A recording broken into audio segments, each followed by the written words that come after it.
দীঘায় বড় হুলস্থুল কাণ্ড হতে চলেছে, বড় বিপর্যয়ের একটা আশঙ্কা করা হচ্ছে। কি আশঙ্কা করা হচ্ছে তার বিস্তারিত আপডেট আপনাদের জানাবো।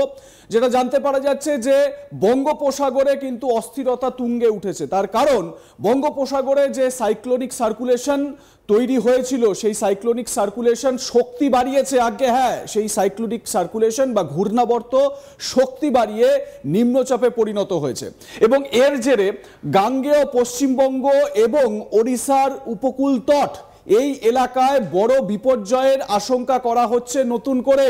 এবং আজকে আপনারা দেখেছেন বৃহস্পতিবার আংশিক মেঘলা আকাশ, রোদের দেখা সেইভাবে পাওয়া যাচ্ছে না এবং হালকা থেকে মাঝারি বৃষ্টিপাতের কথা বলা হচ্ছে। উপকূলবর্তী জেলাগুলোতে কিন্তু ভয়ঙ্কর একটা বিপর্যয় আসতে চলেছে এমনটাই বলা হচ্ছে। আমি যেটা প্রথমেই বললাম যে সাইক্লোনিক সার্কুলেশন বা ঘূর্ণাবর্ত, সেই ঘূর্ণাবর্ত শক্তি বাড়িয়ে নিম্নচাপে পরিণত হয়েছে। দেখুন এইখানে সেই বঙ্গোপসাগরের ছবি আপনাদের দেখাচ্ছি, যেটা রেড এরিয়া, যেটা সেই জায়গাটা হচ্ছে ওড়িশার তট বা ওড়িশার উপকূল। এই যে ভুবনেশ্বর, বালেশ্বর, ব্রহ্মপুর, এই যে জায়গাগুলো আপনারা দেখছেন, এই ওড়িশার এই উপকূলে কিন্তু বিশেষ করে সতর্কতা জারি করা হয়েছে আবহাওয়া দপ্তরের তরফ থেকে। এবং যেহেতু পার্শ্ববর্তী একেবারে দীঘা খুব কাছে এবং উপকূলে যেহেতু বঙ্গোপসাগরে এইরকম একটা অস্থিরতা তৈরি হয়েছে, সেই কারণে জানতে পারা যাচ্ছে যে দীঘাতে সেখানেও কিন্তু এইরকম একটা সমুদ্রে উত্তাল পরিস্থিতি তৈরি হতে পারে এবং সেই আশঙ্কাই করা হচ্ছে। 35 থেকে 45 কিলোমিটার বেগে ঝোড়ো হাওয়া বইবে এবং ভয়ঙ্কর একটা বিপর্যয় তৈরির আশঙ্কা করা হচ্ছে।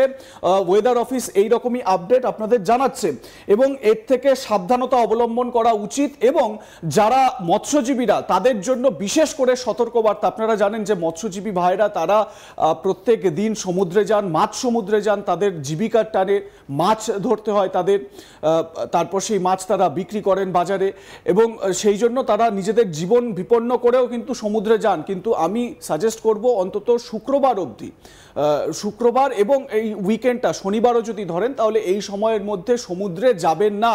কারণ উত্তাল সমুদ্র, বঙ্গোপসাগর উত্তাল হয়ে রয়েছে এবং পরিস্থিতি জটিল হতে পারে। আমি একটু হাওয়া অফিসের কি পূর্বাভাস সেটা একটু দেখিয়ে নিই। 28 তারিখ, 28/8/2025, 29/8/2025 আমরা দেখতে পাচ্ছি এই মুহূর্তে।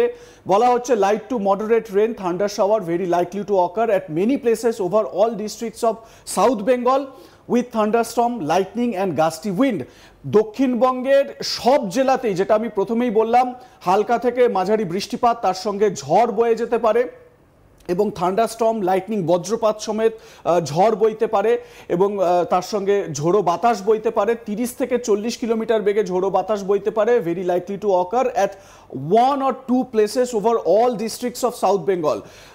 দক্ষিণবঙ্গের সব জেলাতেই কিন্তু এই বৃষ্টিপাত, ঝড় বৃষ্টি দেখা যেতে পারে। বিশেষ করে একটা দুটো জায়গায় এর পরিমাণ বেশি হবে।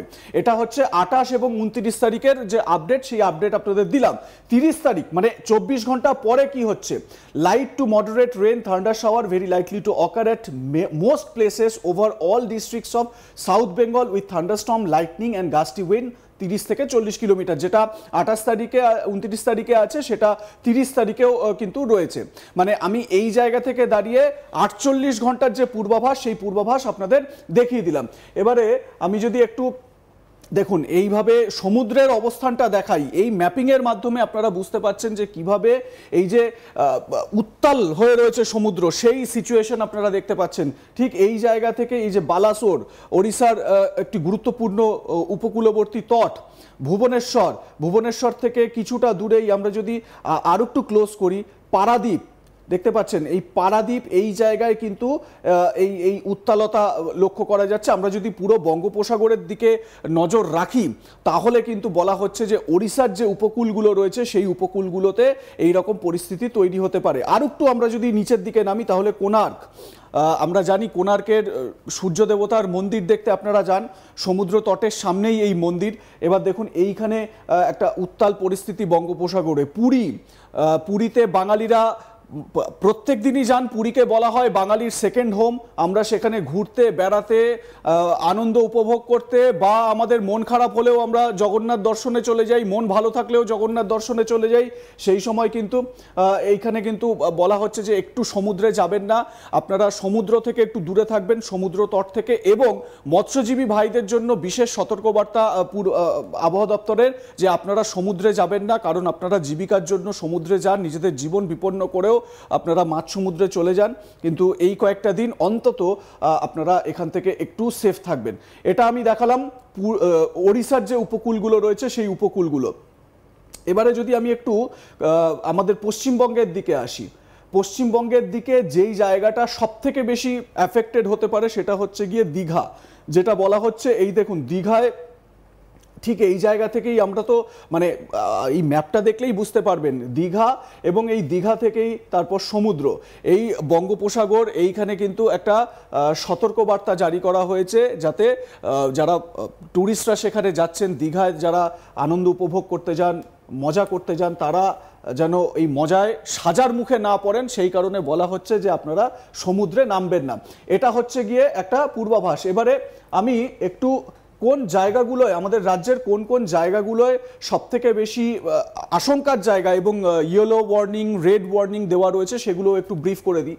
আমরা যদি 28 তারিখে দেখি, 27 তারিখ গতকাল আমরা আপডেট দিয়ে দিয়েছি, 28 তারিখে যদি দেখি তাহলে এই যে দেখতে পাচ্ছেন এই জায়গাগুলো, সবুজ যে জায়গাগুলো দেখতে পাচ্ছেন সেখানে কোনো ওয়ার্নিং নেই, সেখানে কোনো সতর্কবার্তা নেই, সেই জায়গাগুলোতে কোনো অসুবিধা নেই। কিন্তু হলুদ সতর্কতা রয়েছে, ওয়াচ বি অ্যাওয়্যার, মানে আপনারা সতর্ক থাকুন, কারণ পরিস্থিতি খারাপ হলেও হতে পারে।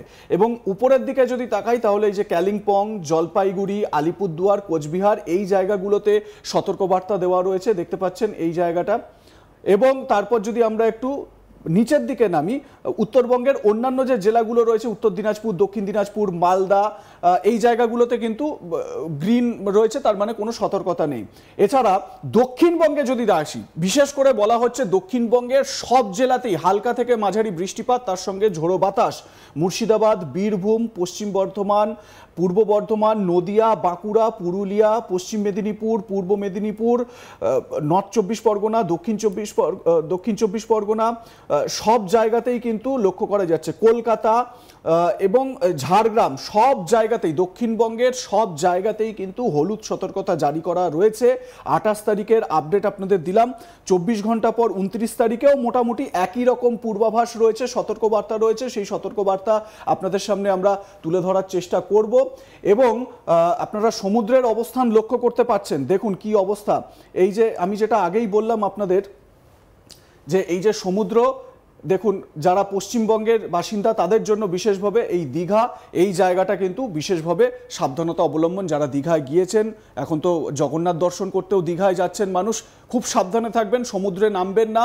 এবং মৎস্যজীবী ভাইদের জন্য যেটা সতর্কবার্তা, আপনারা সমুদ্রে মাছ ধরতে যাবেন না শুক্রবার পর্যন্ত। তবে আর একটা গুরুত্বপূর্ণ বিষয় শেষ করতে করতে বলে দিই, সেটা হচ্ছে 21শে জুলাই তৃণমূল কংগ্রেসের যে শহীদ দিবস ছিল, সেই শহীদ সমাবেশে বৃষ্টি হয়নি, যেটা ভেরি মাচ আনলাইকলি। মানে এরকম হয় না 21শে জুলাই বৃষ্টি হবেই, মমতা বন্দ্যোপাধ্যায় ভিজে ভিজে, অভিষেক বন্দ্যোপাধ্যায় ভিজে ভিজে ভাষণ দেবেন।